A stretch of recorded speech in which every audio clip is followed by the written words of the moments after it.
Bonjour tout le monde et bienvenue dans cette nouvelle vidéo de votre chaîne Smart SVT dans laquelle on va corriger l'examen national de 2022 et particulièrement l'exercice sur l'ATP et le muscle, c'est-à-dire l'unité 1, consommation de la matière organique et flux d'énergie.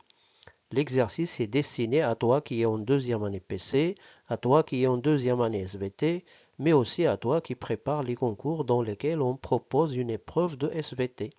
On se voit dans quelques instants.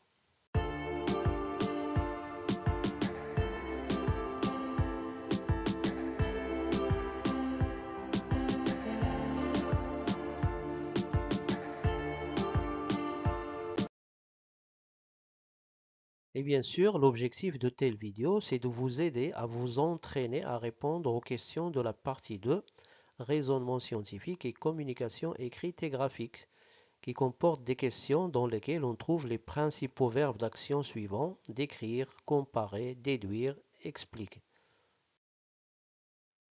Voici notre exercice en entier pour ceux qui ne l'ont pas encore. Bien sûr, l'exercice concerne la session de rattrapage de 2022, filière PC internationale. Alors passons directement aux énoncés de l'exercice. Une forme de myopathie, maladie du muscle, se manifeste par une intolérance aux efforts physiques de courte durée et de forte intensité. Afin de déterminer la cause de cette maladie, on propose les données suivantes. Donnée 1.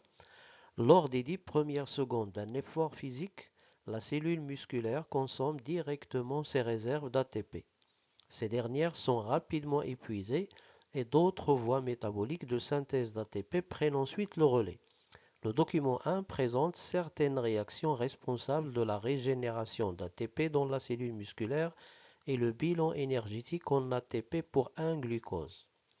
Alors voici le document numéro 1 qu'on va analyser tout à l'heure. Voyons les questions posées. Question numéro 1. À partir des données du document 1, petit a, proposer une hypothèse qui explique l'intolérance aux efforts physiques chez la personne atteinte de la myopathie. 0,75 points.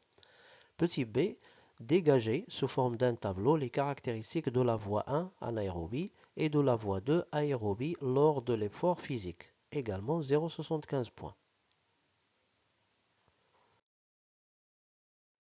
Exploitons le document 1 et commençons par la voie numéro 1 dont on nous dit qu'elle est utilisée lors d'un effort de courte durée et de forte intensité. Alors cette voie comporte la réaction A, c'est-à-dire la dégradation du glycogène en glucose, la réaction B, la glycolyse du glucose au pyruvate ou l'acide pyruvique, et enfin la réaction D, du pyruvate au lactate ou l'acide lactique. Donc la voie numéro 1 représente la fermentation lactique, la voie anaérobie.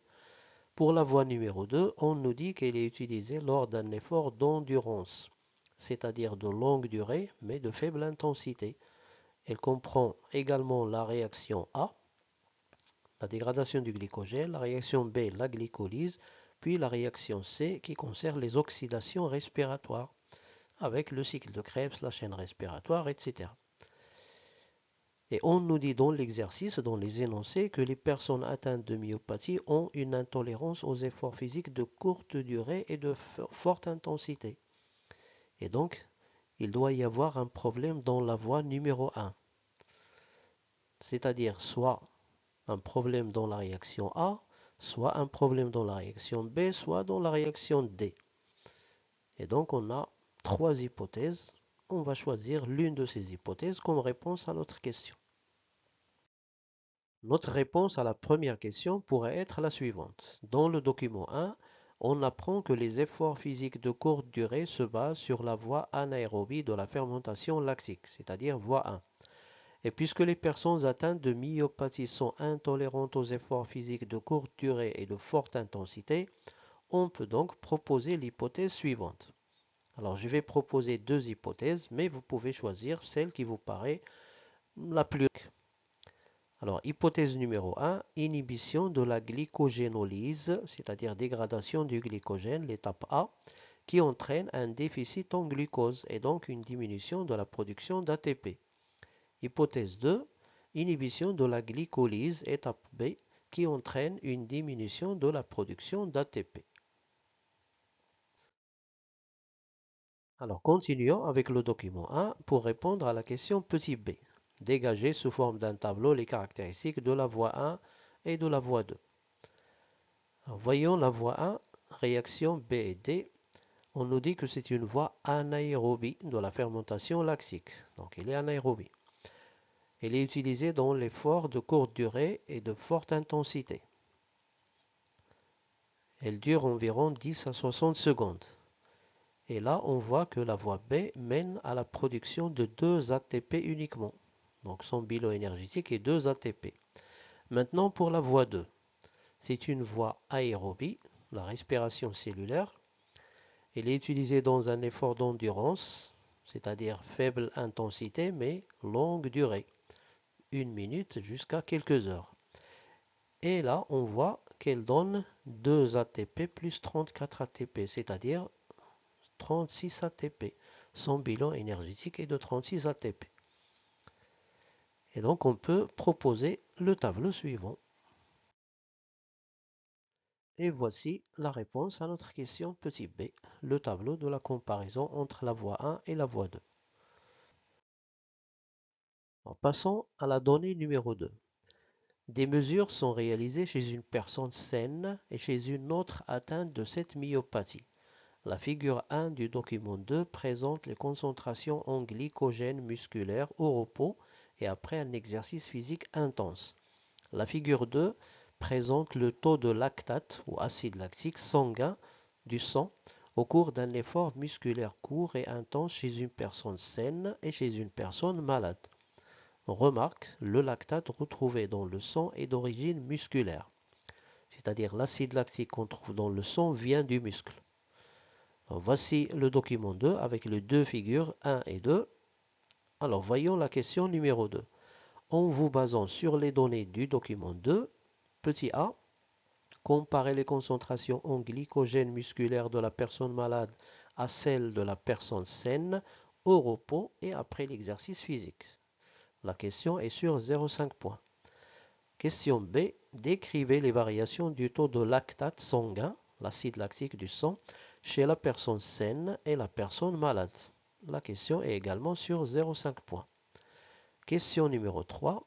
En vous basant sur les deux documents 1 et 2, déduisez la voie métabolique non fonctionnelle chez la personne atteinte de la myopathie étudiée lors d'un exercice physique intense et de courte durée.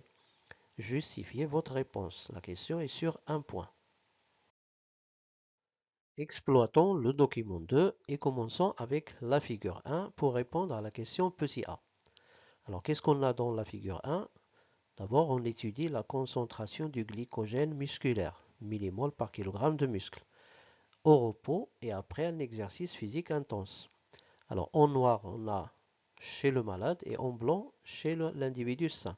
Alors, chez le malade, on trouve une concentration d'à peu près 820 millimoles par kilogramme de muscle.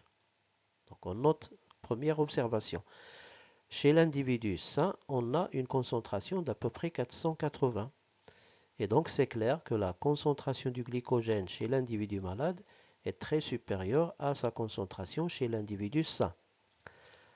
Alors, après l'exercice intense, vous voyez que chez le malade, la concentration est restée la même, à peu près 820, alors que chez l'individu sain, elle a diminué très nettement, donc de 480 jusqu'à peu près 280.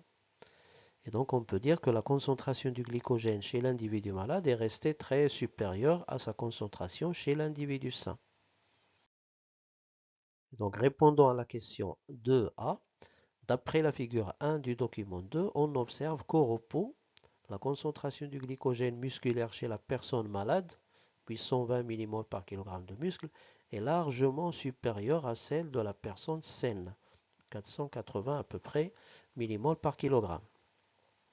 Après l'exercice physique intense, on remarque que chez la personne malade, la concentration du glycogène musculaire reste constante à 820 mmol par kg, alors qu'elle diminue très nettement chez la personne saine de 420 à 280 mmol par kg. Passons maintenant à la figure 2 du document 2 qui montre l'évolution ou la variation du lactate sanguin c'est-à-dire de la concentration de l'acide lactique dans le sang en millimoles par litre, et en fonction du temps en minutes. Alors la courbe pointillée, elle représente l'individu sain, la courbe en trait plein représente l'individu malade. Commençons par l'individu sain. Qu'est-ce qu'on constate? Dans le domaine que j'ai appelé A, c'est-à-dire de 0 à 2 minutes, vous voyez clairement que la concentration du lactate sanguin augmente de 0,5 à 1. Dans le domaine S, le deuxième domaine, de 2 à 3 minutes, on voit que la concentration du lactate reste constante ou invariable. Et enfin, de 3 à 4 minutes, le domaine D, on voit une légère diminution de la concentration du lactate sanguin. Chez l'individu malade, vous voyez que la concentration du lactate reste à peu près constante à sa valeur initiale de 0,5 mmol par litre. Alors, pour préparer la réponse à la troisième question, on peut déduire que chez l'individu malade, il n'y a plus de production d'acide lactique, puisque la concentration du lactate reste très faible et constante.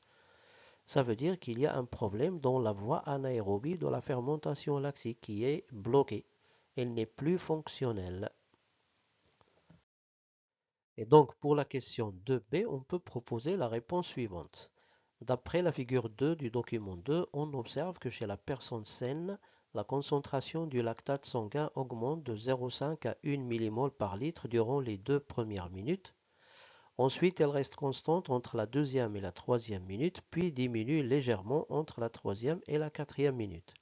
En revanche, chez la personne malade, la concentration du lactate sanguin reste constante à sa valeur initiale de 0,5 mmol par litre. Pour la question 3, puisque la concentration du lactate sanguin chez le malade reste faible et constante au cours d'un effort musculaire intense et de courte durée, on déduit que c'est la voie anaérobie de la fermentation lactique qui n'est plus fonctionnelle chez la personne atteinte de myopathie. Donnée 3. Les cellules musculaires sont caractérisées par la présence d'une enzyme appelée myophosphorylase qui intervient dans la transformation du glycogène en glucose. Réaction A du document 1. Le document 3 présente des mesures de la quantité de myophosphorylase dans un muscle de la cuisse. Donc le document 3 est un tableau qui donne la myophosphorylase chez une personne atteinte et chez une personne saine. Question 4. En vous basant sur les données du tableau, c'est-à-dire le document 3, comparez la quantité de myophosphorylase active entre la personne saine et la personne atteinte de la myopathie et déterminez le facteur responsable de l'évolution du taux de lactate observé chez les personnes atteintes de la myopathie étudiée. Le document 2. Question sur 0,5 points. Cinquième et dernière question. En vous basant sur les données précédentes, données 1, 2 et 3, expliquez l'origine de l'intolérance aux efforts physiques courts et intenses chez les personnes atteintes de la myopathie étudiée et vérifiez l'hypothèse proposée en réponse à la question 1A. La question est sur un point. Analysons notre document numéro 3. D'abord, on a, chez une personne atteinte de myopathie, la quantité de myophosphorylase active est de 1 UA, unité arbitraire, alors que chez une personne saine, elle est de 34 à 52. Et donc, vous voyez la grande différence entre les deux valeurs. Donc, on peut dire que chez la personne atteinte de myopathie, la quantité de myophosphorylase active est très faible par rapport à celle de la personne saine. Or, on nous dit dans les données, dans les énoncés, que la myophosphorylase intervient dans la transformation du glycogène en glucose. Autrement dit, elle intervient dans la dégradation du glycogène en glucose. Et donc, puisqu'il y a très peu de myophosphorylase, on peut déduire que la réaction A va être bloquée. Et par conséquent, la réaction B aussi. Et donc, la réaction D aussi. Et donc, il n'y aurait plus de production de lactate. D'où la stabilité de la concentration de l'acide lactique dans le sang. Donc cette stabilité est due au manque de l'enzyme myophosphorylase. Répondons à la question 4. Le document 3 montre que la quantité de myophosphorylase chez la personne atteinte de myopathie est très faible par rapport à sa quantité chez la personne saine. Et puisque la myophosphorylase est l'enzyme responsable de la dégradation du glycogène en glucose, c'est-à-dire la réaction A du document 1, sa faible quantité chez le malade empêche la formation du glucose et donc la formation du lactate ou l'acide lactique. Enfin, réponse à la question 5. D'après tout ce qui précède, on peut expliquer l'origine de l'intolérance aux efforts physiques courts et intenses chez les personnes atteintes de la myopathie étudiée par le déficit ou le manque en myophosphorylase. Le déficit en cette enzyme bloque la dégradation du glycogène en glucose, réaction A du document 1, et empêche donc la formation du lactate par inhibition des réactions B et D. Il en résulte une faible production d'ATP, d'où l'intolérance à l'effort de la myopathie. Pour la deuxième partie de la question 5, vérification de l'hypothèse, rappelez-vous qu'on avait proposé l'hypothèse 1, inhibition de la glycogénolyse, c'est-à-dire l'étape petit a, et l'hypothèse 2, inhibition de la glycolyse, étape B. Donc si vous aviez choisi l'hypothèse 1, vous dites que l'hypothèse est vérifiée. Si par contre vous aviez choisi l'hypothèse 2, dans ce cas, vous dites que l'hypothèse proposée est rejetée. Et dans les deux cas, votre réponse est correcte. Vous avez sans doute remarqué que les réponses à plusieurs questions se trouvent dans les documents et dans les énoncés de l'exercice. Donc concentrez-vous, lisez attentivement les données, exploitez les documents comme il faut et vous trouverez sûrement les bonnes réponses. Merci à tous et à une prochaine vidéo, Inch'Allah.